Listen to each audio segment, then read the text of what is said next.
오늘 하나님께서 우리에게 주시는 말씀은 창세기 40장입니다. 창세기 40장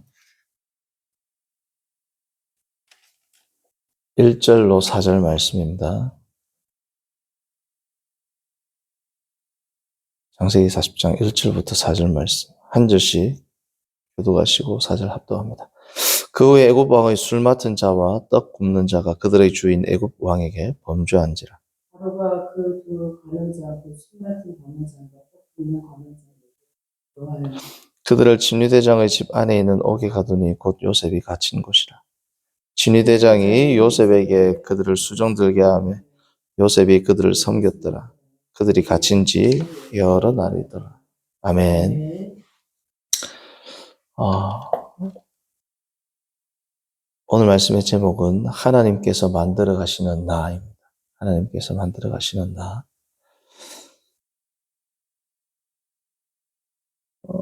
이 성경을 보는 모든 성도들이 다 아는 사실은 이 감옥이야말로 요셉이 하나님을 발견하고 자신을 발견하게 되는 귀한 훈련의 장소였다라는 것을 우리가 알 수 있습니다. 이 컴컴한 감옥이 역설적으로 가장 컴컴하고 보이지 않는 이곳이 자신을 가장 잘 드러내고 반대로 하나님을 가장 잘 드러내는 그러한 장소가 된 것이죠. 성도님들, 때로는 우리가 주위에 사람이 많고 밝고 잘 될 때, 내가 잘 될 때는 주위에 사람이 많죠. 주위에 사람이 많을 때보다 고난과 고통 가운데 있을 때 하나님의 영광이 더 밝게 빛나고 자신을 더 깊이 정확히 성찰할 수 있는 경우가 많이 있습니다. 다른 예를 든다면 성도님들 자녀를 키울 때 아이들 사랑하잖아요. 자, 아이와 나와 단 둘이 집에 있을 때 아이에게 관심이 가고 집중이 더 많이 갈까요? 친구들이랑 친척들이 많이 와가지고 분주할 때 아이에게 집중이 더 잘 될까요? 아이 혼자 있을 때 아이를 더 잘 돌볼 수 있죠. 친지들이 와가지고 예를 들면 명절 때 막 부침기하고 뭐하고 하면 아이가 뭐 하는지 잘 케어가 됩니까? 안 됩니까? 집중이 잘 돼야 안 돼요. 그때는 아이를 아무리 사랑해도 아이에 대한 집중력이 흐트러질 수밖에 없어요. 다른 부수적인 것들을 많이 어떻습니까? 신경을 써야 됩니다. 자, 그런데 집에서 이제 아이를 혼자 돌볼 때는 어때요? 아이의 모든 행동과 숨소리까지도 어떻습니까? 다 신경을 쓸 수 있습니다. 그게 정말 사랑하는 대상과 나와의 관계가 그런 관계죠.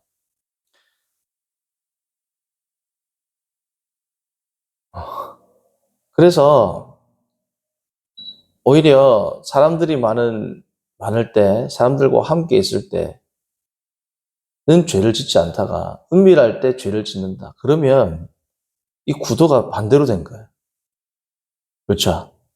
예를 들면 뉴스 같은 데서 이제 사고 나는 부모님들 있지 않습니까?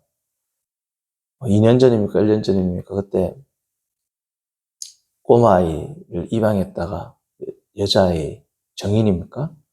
의 죽음을 이르게 했던 그 부부, 그 여성은 구속됐고 남성은 집행유예인지 정확히 모르겠지만 그렇게 됐지 않습니까? 자, 그 부부 같은 경우에도 사람들이 있을 때는 아이에게 잘해요, 안 잘해요? 더 잘하죠. 우리가 입양을 했습니다. 뭐 사진도 찍고 애들한테 잘하죠. 둘이 있을 때 어떻게 해요? 말도 못할 잔인한 짓을 한단 말이죠. 그러니까 이건 왜곡되고 잘못된 사랑의 특징입니다. 단 둘이 있을 때 어떻습니까? 더 악랄하게 나타나고 단 둘이 있을 때는 사랑의 대상이 아니라 미움의 대상, 증오의 대상, 파괴의 대상이 됐단 말이에요. 그 사랑스러운 아기가.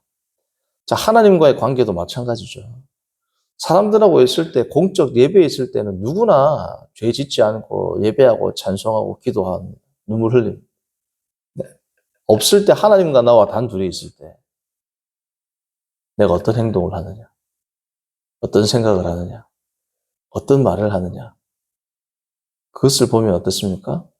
하나님과의 나의 관계가 진정한 사랑의 관계인지 왜곡된 관계인지를 대번에 알 수 있는 겁니다. 자, 요셉은 지금 혼자 있습니다. 아니, 더 정확히는 하나님과 함께 있습니다. 이곳에서 그의 강점은 더 정교화되고 더 강점으로 바뀌고 그의 성품적 결함이라든지 약점들은 어떻습니까? 더 걸러지고 불순물들이 제거되는 그러한 훈련의 장소가 되었을 겁니다. 다시 말하면 우리가 즐겨 사용하는 말을 쓴다면 이곳이 그의 터닝 포인트, 전환점이 되는 그러한 자리였습니다. 여기가 무슨 자리였어요? 애굽의 총리가 되는 로얄 스쿨이었단 말이죠, 여기가. 애굽의 총리로서 그가 알아야 할 여러 가지 것들을 원포인트 레슨으로 가장 탁월한 두 명의 선생과 함께 그는 애굽의 문화와 궁궐의 예법과 여러 가지 알아야 할 것들을 자연스럽게 어떻습니까? 습득을 하게 됐을 겁니다. 이 기간이 없었고 술 맡은 관원장과 떡 굽는 관원장이 없었다. 그러면 어떻습니까? 누가 누군지, 애굽에서 통치를 어떻게 해야 할지 몰랐겠죠. 바로가 이제 그의 생일날 한 명은 복권이 되고 한 명은 죽음에 이르렀다. 그러면 우리가 정확히는 아니지만 예컨대 예를 든다면 한 명은 야당이고 한 명은 여당이었을 수 있다. 한 명은 바로 편에 있었고 한 명은 바로 반대편에 있었던 사람입니다. 그게 아니더라도 어쨌든 그래서 두 명의 각기 조금은 다른 관점에서 궁궐에 있는 인물들, 사람들, 예법들, 바로의 성격.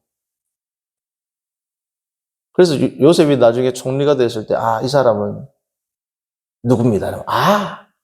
당신은 이러했고, 이러이러한 스타일의 사람이다. 알까요, 모를까요? 요셉이. 다 한단 말이죠. 그러니까 본인이 해야 할 모든 것들을 가장 고난 가운데 있을 이때 하나님께서 어떻게 하신 겁니까? 다 훈련을 시키는 겁니다. 본인은 알아야 몰라요. 모른단 말이죠. 본인은 모르지만 본인이 애굽 총리로서 가져야 할 자질들을 다른 것도 아닌 이 감옥에서 그가 가장 척박한 환경 가운데 영적으로는 자신을 깊이 깨닫고 하나님을 더 깊이 알고 그리고 외적으로는 일반 계시적인 측면에서는 술 맡은 관원장과 떡 굽는 관원장으로부터 정치에 대한 것들을 다 어떻습니까? 전수받게 되는 정말 드라마 같은 일이 발생하게 된 겁니다. 자, 이렇게 지금 요셉은 엄청나게 이제 애굽의 총리로서의 혹독한 훈련을 받고 있는 것이고 총리가 될 수 있는 모든 상황들을 다 습득을 하고 있는 중이에요. 자, 우리가 중학생이나 고등학생쯤 되면 내가 대학에 갈 수 있는 모든 학문들을 습득하고 있다면 자기가 어느 정도 발전하고 있고 어느 정도 뭐가 부족하고 지금 자기가 목표로 하는 대학에 갈 수 있다 없다 어느 정도 부족하다 이걸 알아야 몰라요. 파악을 하면서 가죠. 요셉은 파악이 돼야 안 돼요. 안 됩니다. 이게 애굽 총리로서의 훈련인지 아무것도 모르는 그냥 자기는 끝도 없는 고통 속에서 이 두 사람을 섬기는 자로 있구나. 이것도 알고는 알 수 없단 말이에요. 자기가 훈련받고 자기의 필요한 부분을 지금 자기가 다듬어 간다는 것을 안다면 이렇게까지 낙심을 안 하겠죠, 사람이. 근데 그의 미래는 어떻게 펼쳐질지 알아는 몰라요. 모르고 심지어 그의 미래는 너무 깊은 암흑 가운데 있고 아무 소망도 없다가 사실은 일반적인 이때 당시의 상황 가운데서 누구나 가질 수 있는 감정일 거란 말이에요. 자, 우리가 40장 끝날 때까지 요셉의 상황이 변한 게 있습니까? 없습니까? 변한 게 아무것도 없습니다. 자, 그런데 41장이 되면 요셉이 드라마틱하게 완전히 완전히 다른 곳으로, 가장 낮은 곳에서 가장 높은 곳으로, 우리로 말하면 감옥에서 청와대로 들어간다. 감옥에서 용산 대통령실로 그냥 단번에 들어간단 말이죠. 무엇을 통해서요? 꿈입니다. 꿈. 누구의 꿈? 바로의 꿈. 참 공교롭지 않습니까? 그를 가장 나락으로 떨어뜨리는 게 뭐예요? 꿈입니다. 형들에게 꿈을 이야기했죠. 형들이 그를 구덩이에 던질 때 뭐라고 했습니까? 멀리서 자, 꿈꾸는 자가 오는도다. 우리가 하나님께서 그의 꿈을 어떻게 성취하는지 보자라고 비아냥거리면서 그를 구덩이에 빠뜨렸습니다. 하나님께서 그 꿈을 어떻게 이루시는지 보자라고 했던 그 내용을 십수년이 지나서 바로의 꿈을 통해서 하나님께서는 뭐야? 요셉을 최고의 권력자의 자리로 앉히시는 거죠. 자, 이것을 통해서 자, 제가 다시금 말씀드리지만 외적으로는 애굽의 정치와 궁궐에서 그가 통치해야 할 모든 것들을 배웠습니다. 내적으로는 뭐예요? 하나님에 대해서, 자신에 대해서 더 깊이 알게 됐다. 자, 어느 정도로 깊이 알게 됐느냐? 요셉의 한마디에서 우리는 엄청난 그의 중심의 변화를 알 수 있습니다. 40장 8절 볼까요? 40장. 감옥 속에 있을 때 요셉입니다. 40장 8절. 40장 8절에서 요셉도 위대한 신앙의 고백이 나옵니다. 그들이 그에게 이르되 우리가 꿈을 꾸었으나 이를 해석할 자가 없도다. 요셉이 그들에게 이르되 해석은 하나님께 있지 아니하나이까. 청하건대 내게 이르소서. 자, 41장 15절과 16절입니다. 차이점을 한번 보세요. 어떤 차이가 있느냐. 바로가 요셉에게 이르되 내가 한 꿈을 꾸었으나 그것을 해석하는 자가 없더니 들은즉 너는 꿈을 들으면 능히 푼다더라. 요셉이 바로에게 대답하여 이르되 내가 아니라 하나님께서 바로에게 편안한 대답을 하시리이다. 자, 특별히 41장 16절과 40장 8절에 어떤 괄목할 만한 차이가 있습니다. 무슨 차이가 있을까요? 자, 40장 8절에서는 그렇죠. 40장 8절에서는 하나님께 있지 아니하나이까 까지는 맞아요. 근데 그 뒤에 뭐가 나요? 내게 이르소서. 자, 40장 8절까지는 요셉이 이 신앙만 해도 엄청난 신앙이죠. 그러나 하나님께서는 요셉을 이 정도의 신앙으로 남겨두길 원하지 않으셨던 겁니다. 더 위대한 신앙의 인물로 세우기 위해서 자, 40장 8절에서는 하나님께서 모든 것을 하신다. 그러나 이 하나님께서는 누구를 통해서 한다? 나를 통해서 합니다. 신학교 갔을 때 20대, 30대 초반에는 이런 생각하는 전사님들, 목사님들이 많단 말이죠. 하나님께서 하시는데 특별히 누구를 택했다? 나를 큰 종으로 택해서 나를 통하여 주님의 놀라운 사역을 하실 것이다. 이것도 놀라운 믿음이죠. 그러나 41장에 가면 나가 어떻게 돼요? 나는 사라집니다. 41장 16절.